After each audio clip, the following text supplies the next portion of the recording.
আমাদের চোখের পানির দাম ওনারা দেয় না। ভাই কথা বলেন ভাই, আমরা বেশি কথা বলতে চাই না। আমাদের যে দাবি, এই দাবি কেউ কর্ণপাত করে না। আমাদের এই চোখের পানি কেউ আমলে নেয় না ভাই।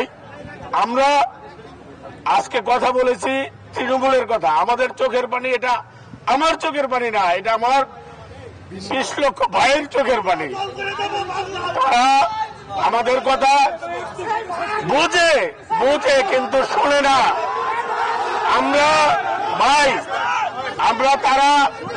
আজকে আমরা অনেক ভাই, আমরা 10-12 জন ভাই গেছিলাম। আমাদের কথা তারা সব বুঝে, আমরা বলার আগেই বুঝে, কিন্তু ভাই না বুঝার বান করে। এই বানটা আমরা সহ্য করতে পারতাছি না, কারণ আমাদের পেটে ক্ষুধা, আমার ব্যাংকের লোন আছে, আমার ভাইরা বেকার হয়ে যাইতাছে। আপনারা আমাদের কথা বুঝেন। লাস্ট একটা কথা তারা বলছে, আগামীকাল বিভিন্ন মন্ত্রণালয় নিয়ে 3টা বাজে বসবে। এই কারণে ভাই আপনারা কালকা পর্যন্ত একটু শান্ত থাকেন। আমাদের চোখের পানির দাম ওনারা দেয় না। ভাই কথা বলেন ভাই। আজকে আমরা যারা বিটিআরসির ডিজির সাথে বসেছিলাম, আমাদের প্রত্যেকটা ভাই একমাত্র এজেন্ডা ছিল ইউজফুল। আমাদের আর আজকের কোনো এজেন্ডা ছিল না।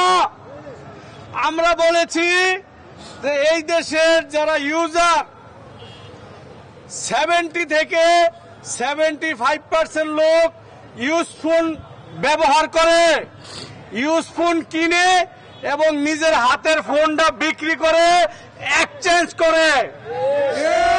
আমরা বলেছি যে আপনারা ইউজ ফোনটাকে কেন বারবার কোলন কপি রিফারবিশ বলে কেন কালিমা লেপন করতেছেন? আমরা কোলন কপি বেচি না। আমরা যে মালটা বেচি সেটা বিদেশে ব্যবহার হয়, বিদেশি ধনী দেশের মানুষে একটা সময় ইউজ করে পরে ছেড়ে দেয়, সেই মালটা আমরা এই দেশে আনা বিক্রি করি।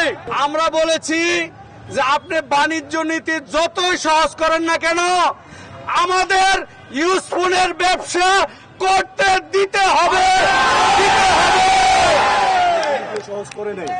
এখন ওনারা যে অপশনগুলি দিয়েছে, আজকে আমরা ইম্পোর্ট নিয়ে বার্গেনিং করেছি।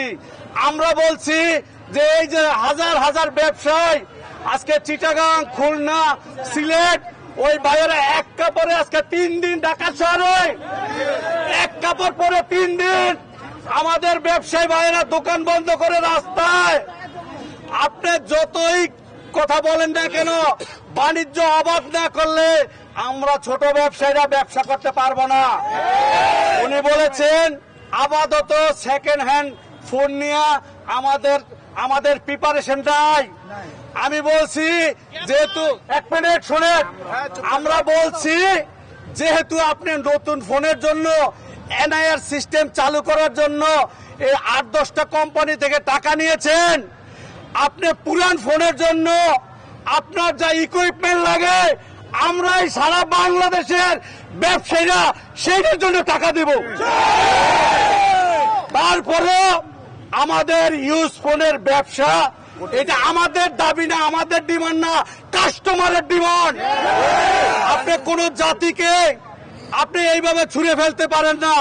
যেই পণ্য এই দেশে 75% লোক ইউজ করতে চায়, কিনতে চায়, সেটা আপনি বাধা দিতে পারবেন না। যাই হোক, আমি কথা বাড়াবো না। আজকে বক্তব্য দিন না, আজকে প্রত্যেকটা বাইক কাজরা করেছে। কালকের দিন আমাদের লাস্ট মিটিং। কালকে আমরা ওই মিটিং থেকে বের হয়ে আমরা সিদ্ধান্ত নেব যে আমরা কি করব। আমরা দেখিয়ে দিতে চাই এই ব্যবসায়ীরা কি করতে পারে।